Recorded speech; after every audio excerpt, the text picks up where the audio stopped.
నమస్తే, welcome to you. నేను మీ Rajesh. So ప్రస్తుతం తెలంగాణలో హైడ్రా దూకుడు కొనసాగుతోంది. ఇట్లాంటి సందర్భాల్లో హైడ్రా పట్ల ప్రజల నుంచి అదరహో సూపర్ అని చెప్పినటువంటి ఇదే ప్రజలు ఇవాళ సామాన్య మధ్యతరగతి మీదకి హైడ్రా చేస్తున్నటువంటి దాడి పట్ల మిక్స్డ్ రియాక్షన్స్ వస్తున్నాయి. మరోవైపు ఆంధ్రప్రదేశ్లో ఉన్నటువంటి ప్రభుత్వాలు కూడా కొంత హైడ్రా లాంటి చట్టాలు కావాలి, హైడ్రా ఇప్పుడు అవసరం ఆంధ్రప్రదేశ్కి, ఎందుకంటే వరదలు వచ్చాయి కాబట్టి ఖచ్చితంగా హైడ్రా చట్టం తీసుకొచ్చే దిశగా ఆంధ్రప్రదేశ్లో కూడా అడుగులు అక్కడ ప్రభుత్వం వేస్తున్నటువంటి పరిస్థితి. మరోవైపు నిన్న తాజాగా ఏదైతే హైడ్రా కూల్చివేతలు 3 దగ్గరలో చేసినటువంటి నేపథ్యంలో కొంత ప్రజల నుంచి తీవ్రమైనటువంటి వ్యతిరేకత రావడంతో కొంత ఒక అడుగు వెనక్కి వేసింది హైడ్రా కూడా ఖచ్చితంగా అనుకోవాల్సినటువంటి పరిస్థితి ఉంది. ఎందుకంటే నివాస గృహాలని ఖచ్చితంగా ఎఫ్టీఎల్ బఫర్ జోన్లో ఉన్న వాటిని కూల్చబోమంటూ కూడా స్పష్టమైనటువంటి ఆదేశాలు, క్లియర్ కట్ సందేశం ఇచ్చారు కమిషనర్గా ఉన్నటువంటి రంగనాథ్. సో ఈ క్రమంలో హైడ్రా ఫర్దర్ యాక్షన్ ఏ విధంగా ఉండబోతుంది, నిజంగానే వెనక్కి తగ్గిందా, త్వరలో హైడ్రా చట్టం కూడా తీసుకురాబోతుంది తెలంగాణ ప్రభుత్వం. ఇట్లాంటి సందర్భాల్లో హైడ్రాకు సంబంధించినటువంటి వ్యవహారాల్లో ప్రజల నుంచి వస్తున్నటువంటి రియాక్షన్ ఏంటి, మరోవైపు హైడ్రా ఏర్పాటు తర్వాత జరుగుతున్నటువంటి ప్రభావాలు, పరిణామాలు ఏంటో మాట్లాడదాం. మనతో పాటు ప్రముఖ న్యాయవాదిగా ఉన్నటువంటి బాలాగారు మనతో పాటు జాయిన్ అవుతున్నారు. నమస్తే బాలాగారు. నమస్తే. ఏంటి సార్, ఇవాళ హైడ్రా చూస్తూనే ఉన్నాం, గత నెల రోజులుగా హైదరాబాద్లో పెద్ద ఎత్తున దూకుడు మీద కొనసాగుతూ ఉంది. పెద్ద ఎత్తున ఎవరు చిన్న పెద్ద తేడా లేకుండా ఎటువంటి రాజకీయ ఒత్తిడిలు వచ్చినా, ఎంతటి బిజినెస్ మ్యాన్స్ అయినా, మరోవైపు నాగార్జున లాంటి ఎన్కన్వెన్షన్ కూడా కూల్చినటువంటి నేపథ్యంలో తాజాగా చాలా మంది సామాన్య మధ్యతరగతి కుటుంబాలు కూడా ఇవాళ చిన్న భిన్నమవుతున్నటువంటి పరిస్థితి హైడ్రా దెబ్బకి. మరోవైపు హైడ్రా రియల్ ఎస్టేట్ రంగం మీద పడుతోంది, పెద్ద ఎత్తున ఖజానా కూడా ఖాళీ అయ్యే పరిస్థితి. ఎట్లా చూస్తారు హైడ్రా ఏర్పాటు, మరోవైపు హైడ్రా నిజంగానే రేవంత్కి మాస్ ఇమేజ్ తెచ్చిందా, లేకుంటే ఏంటి ఓవరాల్గా మీరు హైడ్రా మీద ఏం చెప్తారు? ఒకటి, హైడ్రా లాంటిది తీసుకురావడం అనేది మంచిదే.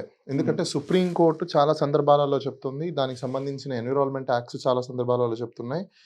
లేక్స్, వాటర్ కెనాల్స్, లేకపోతే పాండ్స్, లేకపోతే వాటర్కి సంబంధించిన ఎన్విరాన్మెంట్కి సంబంధించిన ల్యాండ్స్ ప్రొటెక్ట్ చేయమని చెప్పేసి అని సుప్రీంకోర్టు చాలా సందర్భాలు చెప్తుంది. రకరకాల సందర్భాలలో మేము కూడా కేసులు వేయడం జరుగుతుంది, వాటిని రిమూవ్ చేయడం అనేది కామన్ జరుగుతుంది. బట్ అయితే ఇక్కడ మనం అబ్జర్వ్ చేసుకోవాల్సిన విషయం ఏంటంటే, నేను అదే దానికి సంబంధించిన జీవో కూడా నేను తీశాను యాక్చువల్గా. ఇక్కడ ఏమవుతుందంటే, మీకు లీగల్ ఇష్యూస్ చాలా ఇన్వాల్వ్ అయి ఉన్నాయి ఇందులో, ఇది హైడ్రాలో. ఎందుకంటే ఇప్పుడు వైలేషన్ ఆఫ్ డిజాస్టర్ మేనేజ్మెంట్ కూడా వస్తుంది ఇక్కడ. నువ్వు ఒక డిజాస్టర్ యాక్ట్కి సంబంధించినవన్నీ మేనేజ్ చేయాలనుకున్నప్పుడు సెంట్రల్ గవర్నమెంట్ యొక్క కనెక్టివిటీ కూడా ఉండాలి, అంటే వాళ్ళ అనుసంధానం చేసుకొని చేయాలి. ఇంకోటి ఏంటంటే, ఇక్కడ ఆర్బిట్రరీ ఎక్సర్సైజ్, అంటే వాళ్ళకున్న ఆర్బిట్రరీ పవర్ అంటే దూకుడు విధానము, వాళ్ళకు నచ్చినట్టు వాళ్ళు చేసేసుకోవడము, ఇవన్నీ చేసుకోవడం. ఇంకోటి, సుప్రీంకోర్టు చాలా సందర్భాలలో ఈపీ రాయప్ప వర్సెస్ తమిళనాడు ఆ కేసులో చాలా సందర్భాలు చెప్పింది, ఆర్బిట్రరీనెస్ అనేది తీసుకోవద్దండి, ఏదైనా అలాంటివి జరిగితే వాళ్ళకి ఫెయిర్ ఆపర్చునిటీ ఇచ్చి దానికి సంబంధించిన వాళ్ళ దగ్గర నుంచి ఎక్స్ప్లెనేషన్స్ తీసుకొని చేయమని చెప్పింది. ఏదైతే ఈరోజు హైడ్రా జీవో తీసుకొచ్చున్నారో, జీవో నెంబర్ 99 ఏదైతే ఉందో, అది lack of public consultations and democratic governance system, దీనికి విరుద్ధం అది. ఏది ఆ హైడ్రా అనేది. ఎందుకు అది విరుద్ధం అని చెప్తున్నానంటే, మీకు ఈ హైడ్రా జీవో ఏదైతే తీసుకొచ్చారో ఆ జీవోలో పొందుపరిచిన అంశాలు ఒకసారి మనం తీసుకున్నాం, ఎందుకంటే ప్రజలకు కూడా అర్థం అవ్వాలి ఇది ఎందుకు ఈ జీవో ఇల్లీగల్, ఈ GO lack of democratic. GO illegal అని ఎందుకంటున్నానంటే, మీరు ప్రాపర్ కన్సల్టేషన్, ఇందాక నేను మీకు అదే చెప్పింది, ఎందుకు జీవో ఇల్లీగల్ అని చెప్పాను అంటే దానికి రీజన్ కూడా నేను మీకు చెప్తాను ఒక సెకండ్. ఇప్పుడు ఇలాంటి లార్జర్ పబ్లిక్ ఇంట్రెస్ట్ ఉన్న జీవోని తీసుకొచ్చినప్పుడు, నేను ఇందాక మీకు చెప్పిన ఒక పబ్లిక్ ఇంట్రెస్ట్ కూడా దీని మీద వేయాలని అనుకుంటున్నాం మేము, lack of public consultation and democratic governance.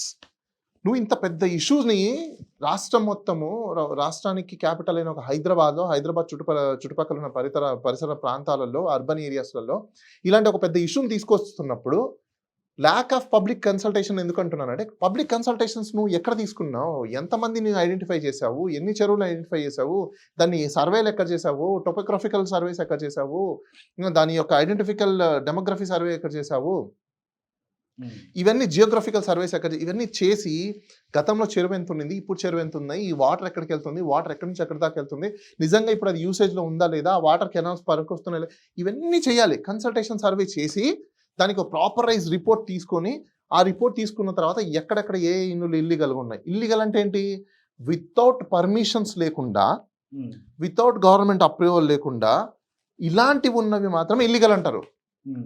ఎక్కడైతే గవర్నమెంట్ పర్మిషన్స్ ఇచ్చినో that's not an illegal. Maybe illegal permissions అయింది అనుకోండి, ముందు ఆఫీసర్ని పనిష్ చేయి. ఎగ్జాక్ట్లీ. ఎంతమంది ఆఫీసర్లు నువ్వు అది కూడా చేయాలి కదా. ఇప్పుడు ఈ జీవో తీసుకోండి, జీవో నెంబర్ 99 వాట్ సేస్, ఎప్పుడు ఇచ్చారు? జూలై 19th ఇచ్చారు. ఏమంటుంది దాని ఫ్యాక్ట్స్ ఒకసారి మనం చూసుకుందాం. Telangana is one of the most fastest urbanising state with an urban populations growth of 3.2% of per annum. Very well, మంచిది. దానికి సంబంధించి వీళ్ళు ఏమంటున్నారంటే higher than of the national average. This is the rapid of growth of evident of the outstricks of the Hyderabad, drive by the industries like an IT, ITES and pharma, biotechnology, warehouses and logistics, then industries and related to the renewable energies, etc., etc. The outer ring road ORR is becoming a natural boundary of the city. Emphasizes of areas of the urban and rural bodies. Though the areas of the characterized by a common urban features of the level civilized services pronounced to be a disaster management through in an elementary of the support of system disaster management in Hyderabad, I mean GHMC. The same is urbanized area within the ORR. Okay, very well, Bondi. The government has addressed these challenges. The government Telangana decided to establish a single unified agency to disaster management in Telangana, core urban and regional TCUR. The TCUR is the term referred to be a comprising of the entire GHMC such as area of Hyderabad, Rangareddy, Medchal, Malkajgiri, Sangareddy districts and OR accordingly. ఇప్పుడు వాళ్ళు ఏమంటున్నారంటే దీనికి ఒక formation, ఎవరెవరు ఉంటారు, ఏమేం చేస్తారు అనేది. అసెట్ ప్రొటెక్టింగ్ వింగ్ ఒకటంట, డిజాస్టర్ మేనేజ్మెంట్ వింగ్ ఒకటంట, లాజిస్టిక్స్ సపోర్ట్ ఒకటంట, అదర్ ఫంక్షన్స్కి సంబంధించింది ఒకటి, organisations and field team officers కొంతమంది, బడ్జెట్కి సంబంధించి కొంతమంది. దీంట్లో ఎవరెవరు head. The government here by constitute of the governing body Hydraa with the following compositions with the immediately effect. Chairman ఏమో chief minister, minister of MAUD member, minister of revenue member, mayor member, తర్వాత chief secretary member, director general of police member, principal secretary of DM member, principal secretary of MAUD member, తర్వాత head integrated command control centre ఒకటి ICCC అని ఒకటి, అతను ఒక member, commissioner of HYDRAA. So వీళ్ళందరినీ consultation చేసి వీళ్ళందరినీ మెంబర్లుగా వేసినప్పుడు ఎక్కడే కానీ ఈ జీవోలో ఇంత పెద్ద జీవో తీసుకొచ్చినప్పుడు ప్రొటెక్షన్స్ తీసుకున్నప్పుడు ఆబ్జెక్ట్స్ ఏంటి, దీని రిజల్ట్స్ ఏంటి, దీని ప్రొపబిలిటీస్ ఏంటి, ప్రొపండెన్స్ ఏంటి, దీని మోడ్ ఆఫ్ అప్రెండిస్ ఏంటి, ఇల్లీగల్ కన్స్ట్రక్షన్, అసలు ఈ జీవోలు ఏం చెప్తున్నారు, ప్రొటెక్ట్ చేయాలి. What are the laws you are following? You want to protect, yes of course, Supreme Court has said number of times. ఏ చట్టాలని ఫాలో అవుతున్నావు? కానీ వాళ్ళు కోట్ చేస్తున్న అంశం కూడా అదే, సుప్రీం కోర్ట్ జడ్జిమెంట్స్ ఉన్నాయి కాబట్టి ఇవాళ నోటీసు లేకుండా కూల్చివేతలు జరపొచ్చు అనేది ఇవాళ హైదరాబాద్ చెప్తున్నటువంటి. సుప్రీం కోర్టు కూడా ఏం చెప్పింది, సుప్రీం కోర్ట్ జడ్జిమెంట్స్ ఉన్నప్పుడు ఇన్ని రోజులు పడుకొని నిద్రపోతున్నారా ఈ ఆఫీసర్లు? నువ్వు దీని మీద యాక్షన్ తీసుకున్నావు, రేపు ప్రజలకి నువ్వు చెప్పాలి ఈ ఇల్లీగల్ ఇచ్చిన పర్మిషన్స్ ఎవరు, ఏ ఆఫీసర్ ఇచ్చాడు, ఆఫీసర్ మీద ఎట్లాంటి యాక్షన్స్ తీసుకున్నారు. నువ్వు ఇల్లీగల్ పర్మిషన్స్ ఇవ్వడం వల్ల డ్యూ నెగ్లిజెన్సీస్ నీ వల్ల జరగడం వల్ల ఇప్పుడు పబ్లిక్ సఫర్ అయ్యారు, డ్యామేజ్ జరిగింది. సో ఈ డ్యామేజ్ ఎవరు పూడ్చాలి?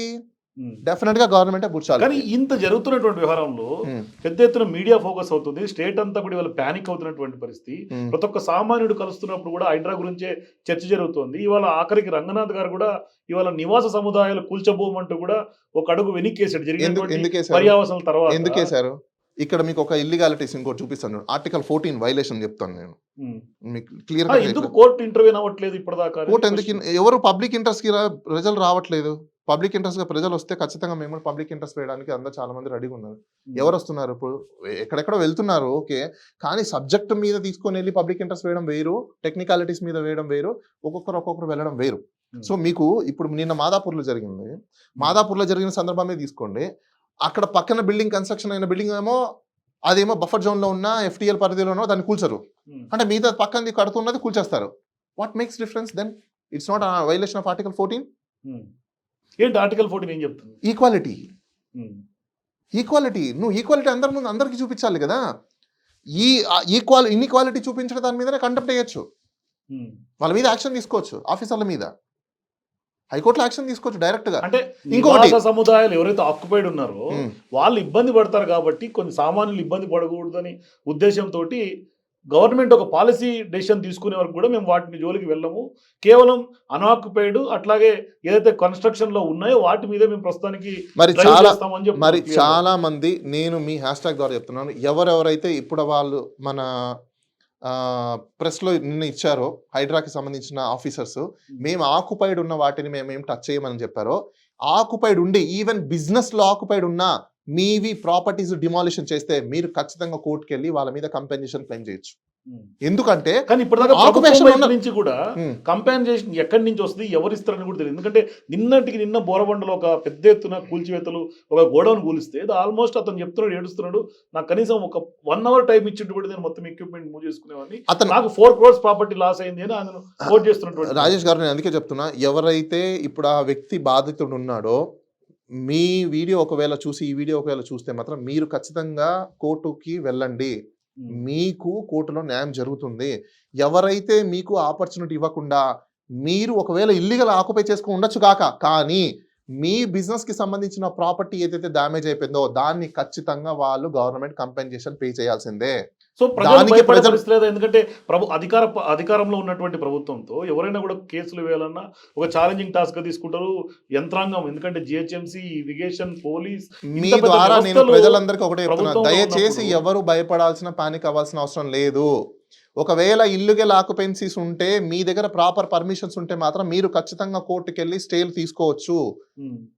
గవర్నమెంట్ ఏమి అతీతం కాదు, గవర్నమెంట్ ఏమి మీ గాడ్ ఫాదర్ కాదు. వాళ్ళు ఒక పాలసీ తీసుకున్నారు, ఆ పాలసీలో ప్రొటెక్ట్ చేసేయడంలో తప్పేం లేదు. కానీ ప్రొటెక్ట్ చేస్తామని చెప్పేసి అని ఇష్టానుసారం వాళ్ళు బిహేవ్ చేస్తే మాత్రం ఖచ్చితంగా వాళ్ళకి లీగల్ బ్యాటిల్ అయితే ఉంటుంది, లీగల్ హిట్స్ అయితే ఉంటాయి. ఉమ్. నో డౌట్ అందులో. ఇప్పుడు వాళ్ళు లీగల్గా చేశారా ఇల్లీగల్గా చేశారా అని కోర్టు డిసైడ్ చేస్తుంది. సో యాక్చువల్గా మీరు అంటున్నారు జియో ఇల్లీగల్ అని, కానీ ఇల్లీగల్ కన్స్ట్రక్షన్స్ కూడా విరుద్ధం ఖచ్చితంగా చర్యలు తీసుకోవాలని అంటున్నారు. What is mean by illegal Yeah, నేను అదే ఇల్లీగల్ అనుకుంటున్నా. కన్స్ట్రక్షన్? లీగల్ కన్స్ట్రక్షన్స్ కి ఏ బాడీ ఆథరైజ్ చేస్తే లీగల్, ఏ బాడీ ఆథరైజ్ చేయకపోతే illegal. No I'll tell you one thing అండి. ఇప్పుడు జిహెచ్ఎంసీనే ఇల్లీగల్ అని అంటుంది, ఇదే జిహెచ్ఎంసీ లీగల్ అని చెప్పి పర్మిషన్ ఇచ్చింది. Exactly. It's not contrary to the same department. ఇప్పటిదాకా ఇచ్చినటువంటి ప్రభుత్వ వ్యవస్థలన్నీ వైఫల్యం కింద దట్స్ లెక్కేసుకోవాలా? వాట్. వైఫల్యం కాదు ఇక్కడ, నేను అదే అంటున్నా. ఒకటే సంస్థ ఒకటేమో ఒక స్టాండ్, ఇంకోటేమో ఇంకో స్టాండ్ తీసుకోవడానికి లేదు. That's a bar. అక్కడ బార్ ఉంటుంది వాళ్ళకి. ఎప్పుడు ఒకవేళ ఏదైనా మ్యానిపులేషన్ జరిగో, లేకపోతే ఏదైనా ఫ్రాడ్ జరిగో, లేకపోతే ట్యాంపర్లు జరిగి అలాంటి విధాలు జరిగి ఉంటే దెన్ దాన్ని వాళ్ళు ఫస్ట్ ఆర్డర్ని ఛాలెంజ్ చేసుకోవాలి. ఇచ్చిన పర్మిషన్ని క్యాన్సిల్ చేసిన పర్మిషన్ ఏదైతే ఉంటుందో దాన్ని వాళ్ళు ఛాలెంజ్ చేసుకుంటారు కోర్టులో. అప్పుడు దెన్ తర్వాత అది ఫైనల్. ఇలా ర్యాపిడ్గా చేయడానికి లేదు, ఆర్బిటరీ మేనర్లో చేయడానికి లేదు, డ్యూ ప్రాసెస్ ఫాలో అవ్వకుండా చేయడానికి లేదు, నోటీస్ ఇవ్వకుండా చేయడానికి లేదు. ఏ చట్ట ప్రకారం మీరు నోటీస్ ఇస్తున్నారు? మున్సిపాలిటీ యాక్ట్ ప్రకారం మీరు నోటీస్ ఇవ్వాలంటే నోటీస్ ఇవ్వడానికి లేదు. అక్కడ ఆర్డర్ ఉంది, నీ ఆర్డర్ బైండ్ ఓవర్ ఉంది. అక్కడ యువర్ ఫంకస్ అఫిషియో, నీ ఆఫీస్కి నీకు పవర్ లేదు. ఎవరికి పవర్ ఉంటుంది? నెక్స్ట్ లెవెల్ అథారిటీ ఎవరైతే ఉంటారో. కమిషనర్ రంగనాథ్ గారు చెప్పేది ఏంటంటే సుప్రీంకోర్టు జడ్జిమెంట్స్ ఫాలో అయ్యి మాకు నోటీసులు ఇచ్చే అధికారం లేదు. జియో 99 మేము వెళ్ళి డెమాలిషన్స్ చేయొచ్చు, ఎవరిదైనా ఏదైనా No, demolitions ఆయన తప్పు చేయొచ్చు. చెప్తున్నాడు. ఆయన చెప్పేది But చాలా తప్పు. అంటే ఇప్పుడు ఆయన చెప్తుంది అంటే డెమాలిషన్స్ చేయొచ్చు, కానీ నివాస గృహాలు ఆక్యుపైడ్ ఆపుతున్నాం ప్రస్తుతానికి. బట్ ఖచ్చితంగా మేము మరి demolish ఆయనకి చేయొచ్చు. ఆ నోటీస్ power- ఇచ్చే పవర్ కూడా మాకు ఆయన- లేదు, డైరెక్ట్ గా మేము వెళ్ళి కూల్చొచ్చు అని చెప్తున్నారు ఆయన ఎవరు? కమిషనర్. ఒక పని చేద్దాము, ఆయన మీద కంటెంప్ట్ ఫైల్ చేద్దాం. అదే సుప్రీంకోర్టు జడ్జిమెంట్ ప్రకారం principles of natural justice maintain చేయకుండా నేను కూలుస్తానని చెప్పేసి అని ఆయన స్టేట్మెంట్ ఇమ్మని చెప్పండి. కంటెంప్ట్ వేద్దాం. అయితే ప్రిన్సిపల్స్ ఆఫ్ న్యాచురల్ జస్టిస్ ని మెయింటైన్ చేయకుండా, నోటీస్ ఇవ్వకుండా, ఫెయిర్ ఆపర్చునిటీ ఇవ్వకుండా, డాక్ట్రిన్ ఆఫ్ ప్రిన్సిపల్స్ ఏవైతే మెయింటైన్ చేయకుండా, audi alteram partem without hearing of other side persons మీరు ఇష్టం వచ్చినట్టు చేస్తారా? ఇప్పుడుదా జరుగుతుంది అదే కదా. ఇప్పుడు దాకా జరుగుతుంది. ఎవరు కోర్టులో ఛాలెంజ్ చేయట్లేదు కదా. ఆయన మీద పర్ఫెక్ట్గా ఆయన లీగల్గా చేస్తున్నారు ఆయన చెప్తున్నారు. ఓకే, ఆయన లీగాలిటీనా ఇల్లీగాలిటీని డిసైడ్ చేయాల్సింది ఎవరు? Court decide. ఇప్పుడు వాళ్ళ జీవో నేను ఇల్లీగల్ ఎందుకు అంటున్నాను? ఎవరైనా కూడా పిల్ల ఏమని చెప్తున్నాను దాని మీద. ఎందుకు మీరు ఎందుకు వేయకూడదు జియో 99 మీద? మాకు పార్టీస్ రావాలి కదా. ఎవరో ఒక పిటిషనర్ అయితే కావాలి కదా జీవోని ఛాలెంజ్ చేయాలంటే. అది వైరస్ జీవో. చాలా సుప్రీంకోర్టు జడ్జిమెంట్స్కి వైరస్, అది చాలా యాక్ట్లకి వైరస్, మున్సిపాలిటీ యాక్ట్కి కూడా వైరస్. నువ్వు యాక్ట్ లేకుండా ఒక జీవోని నువ్వు ఆర్బిటర్గా ఎగ్జిక్యూట్ చేయలేవు. ఒక యాక్ట్ చట్టం లేకుండా ఒక స్టేట్ వైడ్కి సంబంధించిన దీన్ని నువ్వు జీవోని చేయలేవు. ఎందుకు అంటే రీజన్ సో యాక్చువల్గా ఇప్పుడు మీరు చెప్తున్న దాని ప్రకారం ఇల్లీగల్ బాగుంది, కానీ అసలు కూల్చివేతలు జరపాలా జరపకూడదా, జరిపితే ఏ విధంగా జరపాలి, due course of action? Yes, due course of action ఏంటంటే సుప్రీంకోర్టు కూడా చాలా సందర్భాలలో చెప్పింది, ఇలాంటి ఆక్యుపేషన్స్ ఏవైనా ఉంటాయి డెఫినెట్గా వాళ్ళకి నోటీసులు ఇచ్చి డ్యూ ప్రాసెస్ని ఫాలో అవ్వమంటుంది. What is due process? Panchayat అయితే పంచాయతీ యాక్ట్ని ఫాలో అవ్వాలి, రెవెన్యూ యాక్ట్ని ఫాలో అవ్వాలి, మున్సిపాలిటీ అయితే మున్సిపాలిటీ యాక్ట్ని ఫాలో అవ్వాలి, మున్సిపల్ కార్పొరేషన్ యాక్ట్ని ఫాలో అవ్వాలి. ఇవి అన్ని యాక్ట్స్ని దాంట్లో ఉన్న ప్రిస్క్రైబ్ చేసిన మేనర్ ప్రకారం ఫాలో అయ్యి మీరు వాళ్ళని రిమూవ్ చేయమనింది. ఇక్కడ ఇంకోటి ఉంది, ప్రిన్సిపల్స్ ఆఫ్ న్యాచురల్ జస్టిస్ చాలా ఇంపార్టెంట్, ఫెయిర్ కంపెన్సేషన్ చాలా ఇంపార్టెంట్. వాళ్ళు ఆక్యుపై అయ్యి 30 సంవత్సరాలు దాటిపోయిన తర్వాత గవర్నమెంట్కి కూడా పవర్ లేదు. బాస్, ఇది మీరు అందరూ గుర్తుపెట్టుకోవాలి. లిమిటేషన్ యాక్ట్ ప్రకారం 30 years దాటిపోతే government doesn't have any locus standi to occupy that. Be clear. అంటే గవర్నమెంట్ ల్యాండ్ కూడా వాళ్ళు పరిరక్షించుకునే no, you have to go civil court. 30 years దాటిపోయిన తర్వాత నువ్వు సివిల్ కోర్ట్కి వెళ్ళాల్సిందే. ఫర్ ఎగ్జాంపుల్ 25 years 30 years నుంచి ఎవరైనా ట్యాక్స్ పే చేస్తున్నారు అనుకో, వాళ్ళు ఇమీడియట్గా ఇది ఇల్లీగల్ అని కూర్చోడానికి లేదు, నువ్వు సివిల్ కోర్ట్కి వెళ్ళాలి. లిమిటేషన్ అయిపోయింది, నీకు పవర్ లేదు, నువ్వు గవర్నమెంట్కి నీకు పవరే లేదు అక్కడ, యువర్ ఫంకస్ ఆఫీషియో. కానీ మన రీసెంట్గా ఓల్డ్ బోయిన్పల్లి దగ్గర ఉన్నటువంటి చెరువుని తీసుకుంటే 83-84 నుంచి అప్పట్లో పంచాయతీ ఇచ్చినటువంటి పర్మిషన్. నేను అదే అంటున్నాను సార్, అక్కడ ప్రభుత్వము ఫంకస్ ఆఫీషియో. మీకు ఒకవేళ రైట్ కావాలంటే ఫస్ట్ మీరు కోర్టుకి వెళ్ళాలి, ఎందుకంటే అది ఆక్యుపైడ్ అయిపోయి 30 years అయిపోయింది. మీరు వాటిని ఒకవేళ తీయాలంటే వాళ్ళకి కంపెన్సేషన్ పే చేసి అక్వైర్ చేయాలి. అది కానీ ఇన్ని లొసుగులు ఉన్నటువంటి ఈ చట్టంలో అట్లాగే ఇంత మోడస్ అండ్ ఆపరెండిస్ డిఫరెంట్ గా వెళ్తున్నటువంటి క్రమంలో వాళ్ళ రిపర్కేషన్స్ కూడా చాలా వైబ్రెంట్ గా వస్తున్నటువంటి నేపథ్యంలో చాలా వరకు హైడ్రాన్ సపోర్ట్ చేస్తున్నారు. ఏం రిపర్కేషన్స్ వస్తున్నాయి చెప్పండి? ఇప్పుడు వ్యతిరేకత ప్రజల నుంచి వస్తుంది, సామాన్యుల మధ్య కూలుస్తుంటే. నాకు తెలిసినంత ప్రజల నుంచి వ్యతిరేకత ఎక్కడ లేదు, కూల్చివేతలకు వ్యతిరేకత వస్తుంది ఎక్కడ లేదు. వాళ్ళు ఏడుస్తున్నారు తప్ప ప్రజలు ఎవరు బాధితులుగా మిగులుతున్నారు. బాధితులు ఇప్పుడు ఈ సార్ నేను చెప్తాను సార్, ఇప్పుడు మీరున్నారు ఒక దీన్ని పబ్లిక్ ఇంట్రెస్ట్ గా తీసుకుని మీరు అందరి దగ్గర ప్రజల దగ్గరికి వెళ్ళి అందరి దగ్గర డేటాలు కలెక్ట్ చేయండి, మనమే పిల్ ఫైల్ చేద్దాం, కలెక్ట్ చేయండి, రమ్మని చెప్పండి. మీడియా కూడా దీన్ని 4th estate కాబట్టి పబ్లిక్ ఇంట్రెస్ట్ కింద తీసుకొని పబ్లిక్ ని కలెక్ట్ చేయండి ఇన్ఫర్మేషన్ అంతా, డెఫినెట్ గా పిల్ ఫైల్ చేద్దాం. ఇది వైరస్, అసలుకి ఆ GO it's virus, GO it's illegal. Reason ఏంటి అంటే నువ్వు జియో 99 ఇచ్చావు, నీకు పవర్ ఉందని చెప్పి నువ్వు ఇచ్చావు, కాన్స్టిట్యూట్ చేసావు కమిటీని, దానికి యాక్ట్ నువ్వు మున్సిపల్ యాక్ట్ను ఇంకొక మున్సిపల్ కార్పొరేషన్స్ యాక్ట్స్ నువ్వు రెఫర్ చేసినప్పుడు దాని ప్రకారం డ్యూ ప్రాసెస్ ఫాలో అవ్వాలి కదా. కానీ ఇవాళ పొలిటికల్ సిస్టంలో ఉన్నటువంటి బీఆర్ఎస్ పార్టీ నాయకులైనా బీజేపీలైనా చాలా మంది మేధావులు సెలబ్రిటీలు కూడా ఇవాళ స్వాగతిస్తున్నటువంటి పరిస్థితి హైడ్రాని. ఈవెన్ ఏపీలో నేను కూడా స్వాగతిస్తాను రాజేష్ గారు, నేను కూడా హైడ్రాని స్వాగతిస్తాను, నేనేమి అపోజ్ చేయను. హైడ్రా లాంటి సిస్టమ్ ఉండాలి, నేను కాదనట్లేదు. కానీ ఎగ్జిస్టింగ్ అయిపోయి ఉన్న రెసిడెన్స్ ప్లేసెస్ ఏవైతే ఉన్నాయో, ఆక్యుపైడ్ ప్లేసెస్ ఏవైతే ఉన్నాయో వాళ్ళకి ఫెయిర్ ఆపర్చునిటీ ఇవ్వకుండా ఆర్టికల్ 14 ఆర్టికల్ 21 ని వైలేట్ చేయడానికి లేదు. That's clear. మీరు వాళ్ళు ఆక్యుపై అయిపోయి ఉండి వాళ్ళ రెసిడెన్స్ ఉంటున్నప్పుడు ఇన్ని రోజులు గవర్నమెంట్ ఏం చేస్తుంది? కళ్ళు మూసుకొని నిద్రపోతుందా? ఇదే ఆఫీసర్లు పర్మిషన్స్ ఇచ్చారు కదా, వాళ్ళ మీద ముందు డిసిప్లినరీ యాక్షన్స్ తీసుకోవాలి, రిమూవల్ ఫ్రమ్ సర్వీసెస్ చేయాలి. గవర్నమెంట్ వైకేరియస్ లైబిలిటీని తీసుకొని కంపెన్సేషన్ వాళ్ళకి పే చేసి అక్వైర్ చేసుకోవాలి, వాళ్ళ కంపెన్సేషన్ పే చేయాలి. ఇప్పుడు సపోజ్ వాళ్ళని తీసి రోడ్ మీద వేశారు, ఎవరు రెస్పాన్సిబిలిటీ ఇప్పుడు వాళ్ళది? అది కూడా గవర్నమెంట్ రెస్పాన్సిబిలిటీనే. Directive principles of state policies, DPSPs అంటారు. Directive principles of state policies లో ఒకరికి గృహం లేకపోతే వాడిని గృహంలో పెట్టే బాధ్యత కూడా గవర్నమెంట్దే. వాళ్ళని తీసుకొచ్చి రోడ్డు మీద పడేసావంటే నువ్వు ఆర్టికల్ 14 ని ఆర్టికల్ 21 ని వైలేట్ చేసినట్టే. డైరెక్ట్ గా వాళ్ళ మీద ప్రాసిక్యూషన్ చేయొచ్చు, అలా రోడ్డు మీద పడేయడానికి లేదు. ఇవన్నీ ఎందుకు తెలుసుకోలేకపోతున్నారు జనాలు? ఒకవేళ ఆఫీసర్ మీకు ఎవరైనా అక్కడ ఆర్బిట్రరీ మేనర్ లో మీ బుల్డోస్ చేసేస్తే మాత్రం ఖచ్చితంగా కోర్టుకు వెళ్ళండి. కానీ వాళ్ళ మీద బుల్డోస్ చేస్తున్నారు, కానీ ఉల్టా వాళ్ళ మీద కేసులు పెడతారు. కేసులు పెట్టిన కూడా ఆఫీసర్ల మీద మీరు కూడా క్రిమినల్ కేసులు పెట్టండి. ఇల్లీగల్ గా మిమ్మల్ని బుల్డోస్ చేసినప్పుడు మీరు కూడా కోర్టుకు వెళ్ళండి. ఎందుకు కోర్టులకు వెళ్ళట్లేదు మీరు? ఒక ఆఫీసర్ బుల్డోస్ చేస్తున్నప్పుడు అతను లీగల్ గా చేస్తున్నాడా ఇల్లీగల్ గా చేస్తున్నాడా? అతను లీగల్ గా చేస్తే ప్రొటెక్షన్ ఉంటుంది, ఇల్లీగల్ గా చేశారనుకోండి ప్రొటెక్షన్ ఉండదు. ఖచ్చితంగా అతని మీద ప్రాసిక్యూషన్ జరిగిద్ది, ఎవరైతే ఏంటి. సో బాలగారు, యాక్చువల్గా ఈ హైడ్రా కూల్చివేతల నేపథ్యంలో ఇప్పుడు రేవంత్ రెడ్డి గారు సీఎంగా ఉన్నారు, కానీ గతంలో ఆయన ప్రతిపక్షంలో ఉన్నప్పుడు అప్పట్లో కేసీఆర్ గవర్నమెంట్ 2014-15లో ఎప్పుడైతే అయ్యప్ప సొసైటీలో కూల్చివేతలు జరిగిందో ఆ సందర్భంగా ఒక ఛానల్తో ఇంటర్వ్యూ ఇచ్చినటువంటి సందర్భంగా రేవంత్ రెడ్డి గారు వ్యాఖ్యలు ఒకసారి వినిపిస్తుంది. ఎందుకంటే సోషల్ మీడియాలో బాగా ట్రోల్ అవుతుంది, పెద్ద ఎత్తున వాళ్ళ షేర్లు చేస్తున్నారు కూడా. అంటే ఆ రోజు సీఎం రేవంత్ రెడ్డి మాట్లాడటం, అప్పుడు అట్లా మాట్లాడి ఇప్పుడు ఆయన చర్యలకి కొంత నక్కకి నాగలో కనుకున్నటువంటి పొంతన కనిపిస్తుంది. ఒకసారి మీరు వినండి. వినిపించండి ఒకసారి.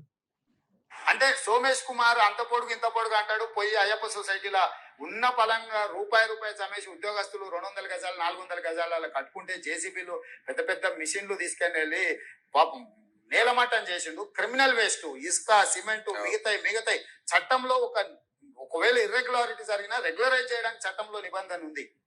రేవంత్ రెడ్డి గారు మాట్లాడింది. దోపిడీ చేయలే, లేకపోతే వాళ్ళేం దేశద్రోహం చేయలే, వాళ్ళు అమాయకంగా కొనుక్కున్నారు, దాంట్లో కట్టుకున్నారు. ఒకవేళ అనుమతులు లేవనుకోండి, రెగ్యులరైజ్ చేయడానికి you have a certain rules and regulations. Criminal waste గా మొత్తం ఉన్న పలంగా నేలమట్టం చేయాల్సిన అవసరం ఉందా సార్? ఇలా గవర్నమెంట్ స్కీమ్స్ అనౌన్స్ చేస్తుంది. మీరు గవర్నమెంట్ ల్యాండ్స్ ఉంటే మీరు రెగ్యులరైజ్ చేయించుకోండి, మీరు బిల్డింగ్లు కట్టుకుంటే రెగ్యులరైజ్ చేయించుకోండి. ఇంకోటి, నువ్వు అయ్యప్ప సొసైటీ కడుపు ఫార్ములా ఇచ్చేది ఉండే, కట్ ఆఫ్ డేట్ ఇచ్చేది ఉండే. సో ఇప్పుడు నా క్వశ్చన్ ఏంటంటే, ఆ రోజు క్రిమినల్ వేస్ట్ అయ్యింది, ఈ రోజు క్రిమినల్ వేస్ట్ ఎందుకు కావట్లేదు? ఆ రోజు అయ్యప్ప సొసైటీలో ఒక ప్రణాళికను తీసుకురామని అప్పుడు ప్రభుత్వానికి సూచించినటువంటి ఇదే రేవంత్ రెడ్డి ఇవాళ ఈ ప్రభుత్వానికి కూడా FTL బఫర్ జోన్ లో ఎందుకు ఒక ప్రణాళిక లేకుండా గుడ్డెత్తి చేతిలో దున్నట్టుగా పోయి బిల్డింగులు పడగొడితే ఇది క్రిమినల్ వేస్టేజ్ కాదా అనేది నా పాయింట్. డెఫినెట్లీ క్రిమినల్ వేస్టేజ్ అవుతుందండి. ఇంకో విషయం ఏంటంటే, అక్కడ ఆయన రేవంత్ రెడ్డి గారు చెప్పడం కూడా, ఆయన సీఎం కాకముందు ఆయనే చెప్తున్నారు ఒక ప్రాపర్ పాలసీ రావాలి, ప్రాపర్ రూల్స్ అండ్ రెగ్యులేషన్స్ ని ఫాలో అవ్వాలి అన్నారు. యాక్ట్లోనే, గ్రేటర్ మున్సిపల్ హైదరాబాద్ యాక్ట్లోనే ఉంది, మనకు మున్సిపల్ యాక్ట్లోనే సెక్షన్ 400 దాటిన తర్వాత మధ్యలో 400, 500 మధ్యలో ఒక సెక్షన్ ఉంటుంది. ఇలాంటివి ఏమైనా ఉంటే కినా వాళ్ళకి రెగ్యులరేషన్ చేయమని చెప్పేసి అని దానికి ఒక సెక్షన్ ఉంది. దానికోసమే LRS, BRS అనేది వచ్చింది. ఆ రెగ్యులరేషన్స్ ఏవేవి చేయాలి, ఏవేవి చేయకూడదు అనేది దానికి పారామీటర్స్ ఉన్నాయి. మళ్ళీ అంటే వాటర్ బాడీస్ ని చేయకూడదు, లేకపోతే ఇంకా కొన్ని పారామీటర్స్ ఉన్నాయి. ఆ పారామీటర్స్ ని ఫాలో అవ్వాలి. అయితే ఇప్పుడు ఇక్కడ వాటర్ బాడీస్ లో ఆక్యుపై చేసుకున్నప్పుడు ఏవైతే మీరు రెగ్యులరైజ్ చేయకూడదని డిసైడ్ అయినప్పుడు అక్కడ మీరు రోడ్లు ఎలా వేశారు, పాయింట్ నెంబర్ 1. అక్కడ మీరు ఏ విధంగా ఎలక్ట్రిసిటీ ఇచ్చారు, పాయింట్ నెంబర్ 2. అక్కడ మీరు ఏ విధంగా వాటర్ కనెక్షన్స్ ఇచ్చారు, పాయింట్ నెంబర్ 3. అక్కడ మీరు ఏ విధంగా ఓటర్ కార్డ్స్ ని ఓటర్స్ నుంచి ఓట్స్ తీసుకున్నారు, ఇన్ని రోజులు ట్యాక్స్ కూడా కట్టారు. ఇంకోటి వస్తున్నా అక్కడికే. ఇంకోటి నెక్స్ట్, మీరు ఆ ఏరియాలలో మున్సిపాలిటీ ట్యాక్స్ ఏ విధంగా కలెక్ట్ చేశారు. నెంబర్ 4. నెంబర్ 5, మీరు ఎలక్షన్స్ లో ఆ నియోజకవర్గంలో పోలింగ్ బూత్ ఎలా పెట్టారు. This is all inter connections. మీరు గవర్నమెంట్ చేసిన ఇల్లీగాలిటీస్ కి ప్రజలు బాధ్యులు కారు. కాబట్టి దయచేసి నేను ప్రజలకందరూ అపీల్ చేసేది ఒకటే, #తెలుగు ఛానల్ ద్వారా మీరెవరో భయపడాల్సిన అవసరం లేదు.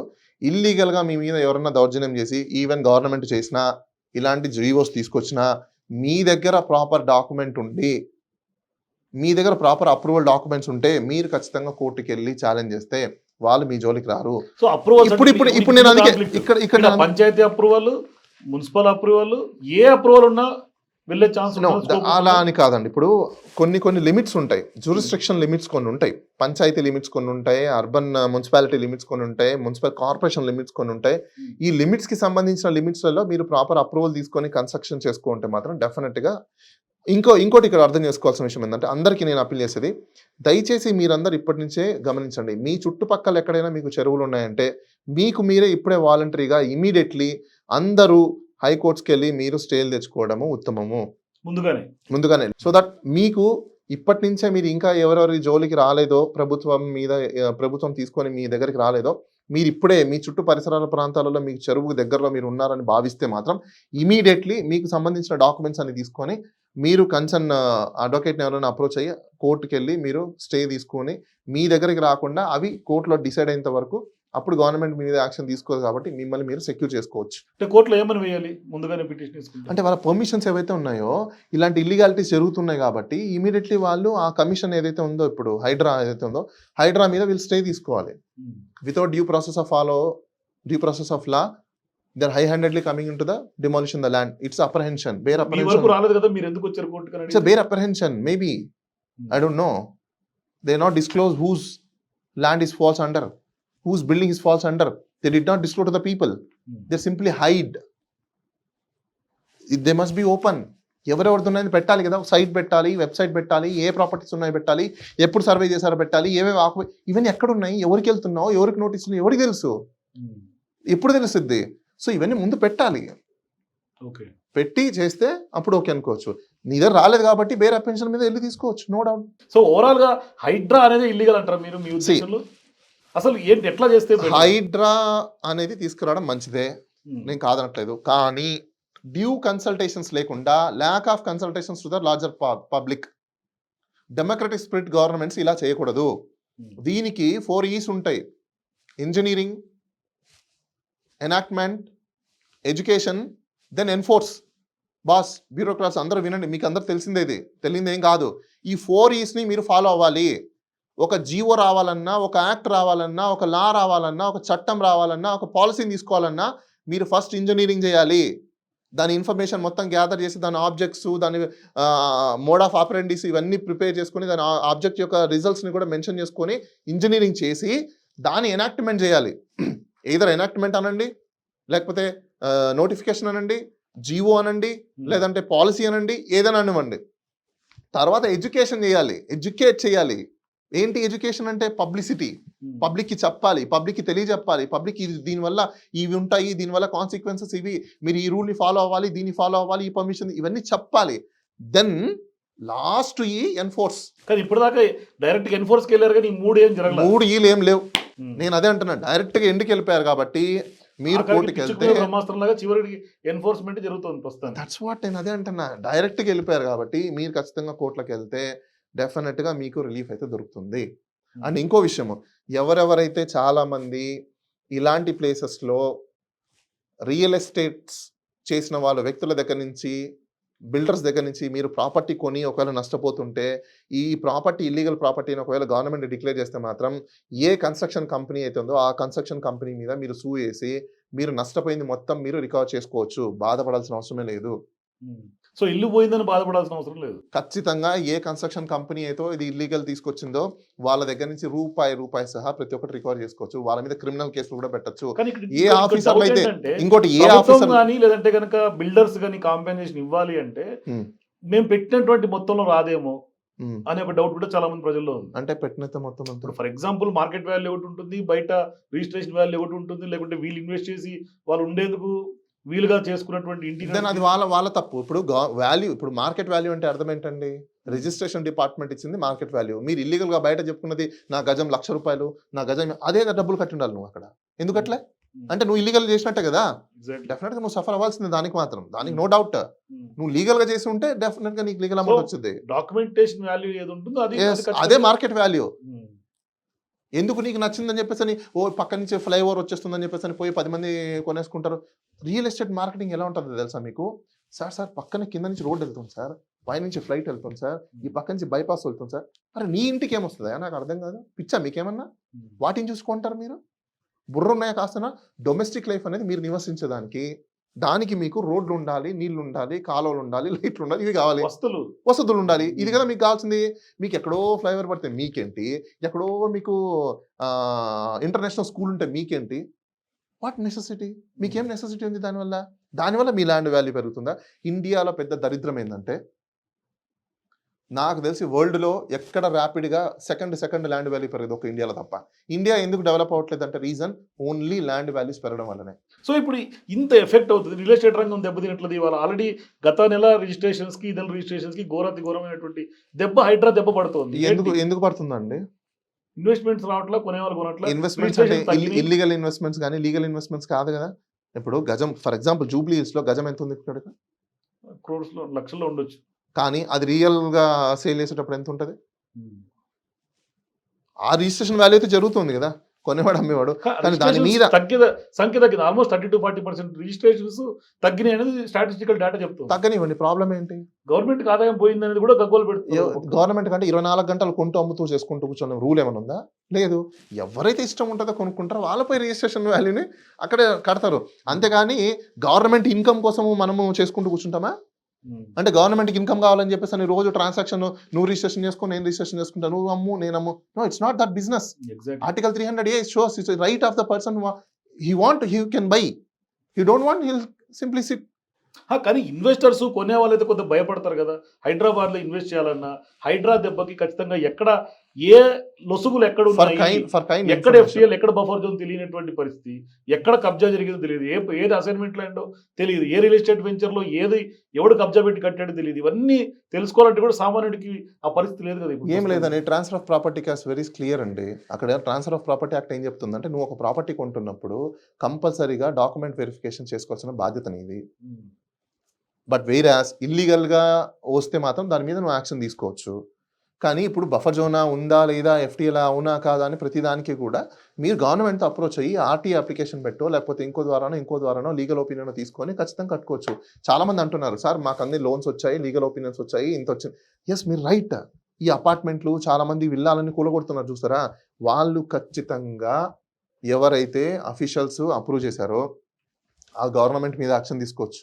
అప్పట్లో ఉన్న మినిస్టర్స్ మీద యాక్షన్ తీసుకోవచ్చు, అప్పట్లో ఉన్న ఐఏఎస్ల మీద యాక్షన్ తీసుకోవచ్చు, అప్పట్లో ఉన్న సివిల్ సర్వెంట్స్ మీద యాక్షన్ తీసుకోవచ్చు, అప్పట్లో అమ్మిన రియల్ ఎస్టేట్ కన్స్ట్రక్షన్ అయితే కంపెనీ ఉందో వాళ్ళ మీద యాక్షన్ తీసుకోవచ్చు. అందరి మీద యాక్షన్ డౌట్ ఏంటంటే ఇప్పుడు కూలగొడుతున్నారు, సామాన్యుడు బలవుతున్నాడు.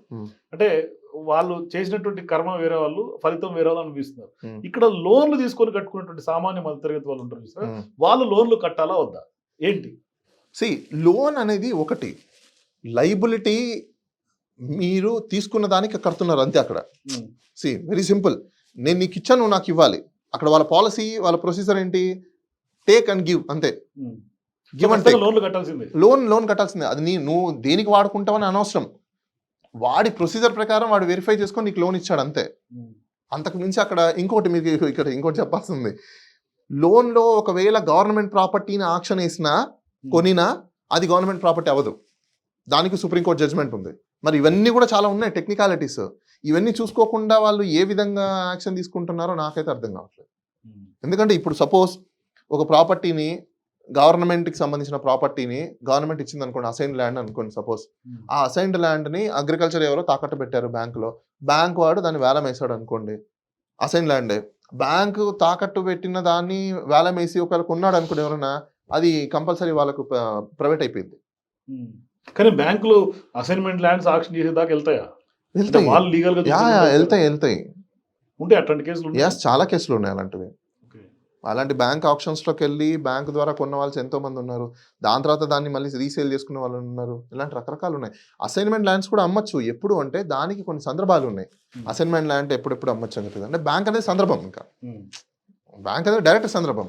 సో కాబట్టి ఆ సందర్భాలలో బ్యాంకు ఫిట్ అవుతుంది. కాబట్టి సుప్రీంకోర్టు కూడా, హైకోర్టులు కూడా చాలా సందర్భాలలో వాటికి జడ్జ్మెంట్స్ అయితే ఇచ్చున్నారు. సో ఓవరాల్ గా హైడ్రా మీద ఏంటి అంటే ఇప్పుడు వాళ్ళు తీసుకునే చర్యలు జరుగుతుంది. ఎందుకంటే గవర్నమెంట్ ఒక పాలసీ డెసిషన్ తీసుకోవాలి, తీసుకున్న తర్వాత ఫర్దర్ యాక్షన్ ఇంకా ఎక్కువ దూకుడు ఉండే అవకాశం ఉంది అంటున్నారు. సో ఇప్పుడు ప్రభుత్వం ఎటువంటి పాలసీ డెసిషన్ తీసుకుంటే బెటర్ అంటారు?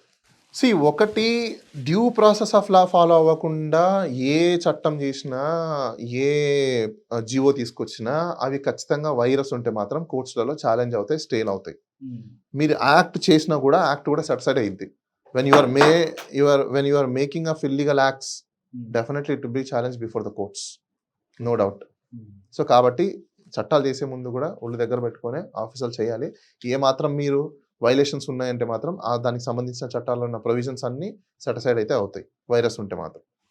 ఓకే, థ్యాంక్ యూ బాలాగారు. సో ఇది హైడ్రాకి సంబంధించినటువంటి వ్యవహారంలో బాలాగారు opinion. For more videos please watch #.